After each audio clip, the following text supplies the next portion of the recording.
कल्पना कीजिए, हरियाली की चादर ओढ़े पर्वतों के कांधों पर बादल अटखेलियां कर रहे हैं। गहरे हरे पत्तों पर बारिश की बूंदें मोतियों की मानिंद लुढ़क रही हैं। ऊंची चट्टानों से झरने यूं गिर रहे हों जैसे चांदी बह रही है। बेबाक, बेरोक, कल कल बहती पहाड़ी नदियां जीवन का राग सुनाती हैं। और इन सब के बीच से आप एक ट्रेन में बैठकर गुजर रहे हो। जी हां, इस अनूठे अनुभव को आप जी सकते हैं भारतीय रेल की हेरिटेज ट्रेन यात्रा करके। भारतीय रेल ने महू और कालाकुंड के बीच लगभग 140 साल से अधिक पुराने रेलवे ट्रैक पर यह ट्रेन चलाकर मध्य प्रदेश के इन अनदेखे व ऐतिहासिक पर्यटन स्थलों के अनूठे पर्यटन अनुभव का अवसर पर्यटकों को उपलब्ध करवाया है।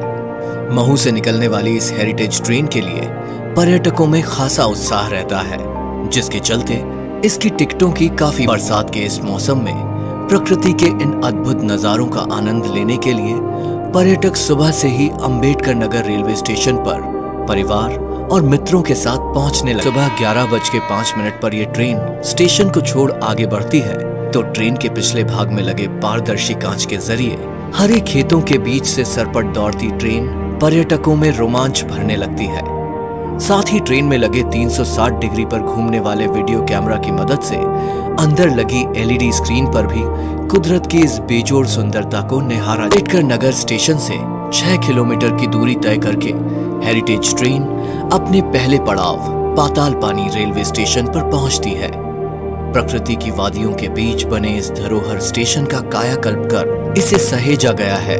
विभिन्न कलाकृतियों, दशकों पुराना यह विंटेज छत पंखा तथा मनमोहक चित्रकारी पर्यटकों के आकर्षण का केंद्र है। 15 मिनट के लिए जब यह ट्रेन यहाँ रुकती है तो पर्यटक संगीत की धुनों पर थिरकने लगते हैं। पाताल पानी स्टेशन से आगे बढ़कर ट्रेन कुछ ही दूरी पर जब रुकती है तो वो स्थान आता है जिसका पर्यटक बेसब्री से इंतजार कर रहे होते हैं, पाताल पानी जलप्रपात।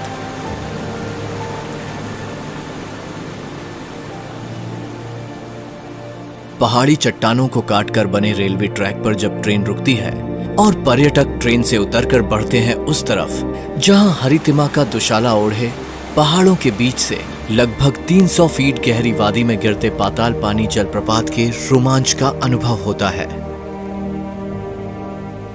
इंदौर जिला प्रशासन द्वारा इस जलप्रपात को देखने के लिए सुंदर व्यू पॉइंट्स का भी निर्माण किया गया है। ये जलप्रपात हमेशा से ही सैलानियों के आकर्षण का केंद्र रहा है। यहाँ हर सैलानी इस विहंगम दृश्य के अनुभव को अपने कैमरे में समेटने के लिए आतुर रहता है। साथ ही पर्यटकों की सुरक्षा के लिए प्रपात व खाई के आसपास रेलिंग का निर्माण भी किया गया है। के नजदीक ही पारंपरिक खान पान का लुत्फ भी पर्यटकों द्वारा लिया जाता है। यहीं स्थित है स्वतंत्रता संग्राम सेनानी टंट्या भील का मंदिर।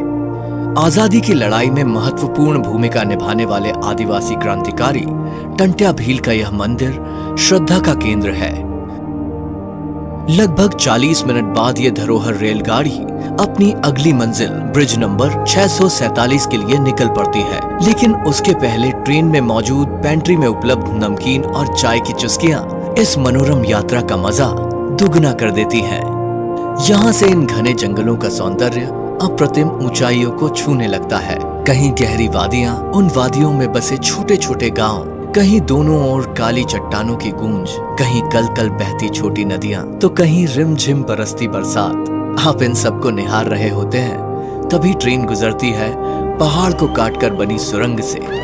सुरंग के भीतर चंद सेकंड्स का अंधेरा पर्यटकों को रोमांचित कर देता। इस ट्रैक पर बनी लगभग 1.5 सदी पुरानी ये 4 सुरंगें इस यात्रा के रोमांच को बढ़ा देती हैं। 4 किलोमीटर चलने के बाद ट्रेन पहुंचती है ब्रिज नंबर 647 पर। लगभग 100 साल पुराना यह पुल वास्तुकला व इंजीनियरिंग की अद्भुत मिसाल है। यहाँ 40 मिनट रुककर पर्यटक ब्रिज से लगी हुई घाटियों, पहाड़ियों को निहारते हैं। ब्रिज के मुहाने पर ही मिलती है तीसरी सुरंग। यहाँ से हेरिटेज ट्रेन चल पड़ती है अपने अंतिम पड़ाव कालाकुंड के लिए। 16 किलोमीटर की इस यात्रा में हर सैलानी अपने आप को प्रकृति की गोद में पाता है। ट्रैक के दोनों तरफ कहीं हरे पेड़ों की लटकती टहनियां तो कहीं रंग बिरंगे जंगली फूलों की डालियां ट्रेन की खिड़की पर बैठे पर्यटकों को यूं छू कर निकलती है मानो उनका अभिवादन कर रही हों। यहाँ रेल की पटरी के अलावा होता है केवल ऊपर की ओर घटाओं से भरा आसमान, सामने विराट पहाड़ और दोनों तरफ शब्दों में न समेटी जा सकने वाली यह यात्रा प्रकृति की जीवंत परिभाषा लगती है। और इसे निहारते हुए सैलानियों को लेकर यह धरोहर ट्रेन पहुंचती है अपने अंतिम पड़ाव कालाकुंड पर, जिसका ट्रेन में बैठे हर सैलानी को बेसब्री से इंतजार। ऊंचे पहाड़ों की गहराइयों में बहती यह नदी कुंड जैसी दिखाई देती है और इन्हीं आसमान छूते पहाड़ों के कारण यहाँ सूर्यास्त के पहले ही अंधेरा हो जाता है। इसलिए इस स्थान को कालाकुंड कहा जाता है। सीमित सुंदरता के साथ साथ यहाँ का कलाकंद भी विश्व प्रसिद्ध है। सैलानियों के अलग अलग ग्रुप्स और परिवार साथ लाए भोजन का आनंद उठाते। यहाँ स्थित भोजनालय से भी शुद्ध व स्वादिष्ट भोजन का लुत्फ उठाया जा सकता है। भोजन के बाद कई सैलानी चोरल नदी की लहरों का आनंद उठाते हैं, तो कई पास स्थित प्राचीन हनुमान मंदिर व मां दुर्गा मंदिर में दर्शन के लिए पहाड़ों की गोद में लगे ये झूले इस यात्रा को और मनोरंजक बना देते हैं। यहाँ हर स्टॉप पर साफ सुथरे शौचालयों की व्यवस्था तथा स्वच्छता का पूरा ध्यान रखा गया है। हेरिटेज ट्रेन के 2 घंटे के पर्याप्त स्टॉप में यहाँ सैलानियों द्वारा कुदरत की सुंदरता का आनंद लेने के बाद शाम 4 बजे समय आता है। यकीनन महू और कालाकुंड के बीच हेरिटेज ट्रेन की यह 16 किलोमीटर की यात्रा मध्य प्रदेश के पर्यटन में अपना एक अलग स्थान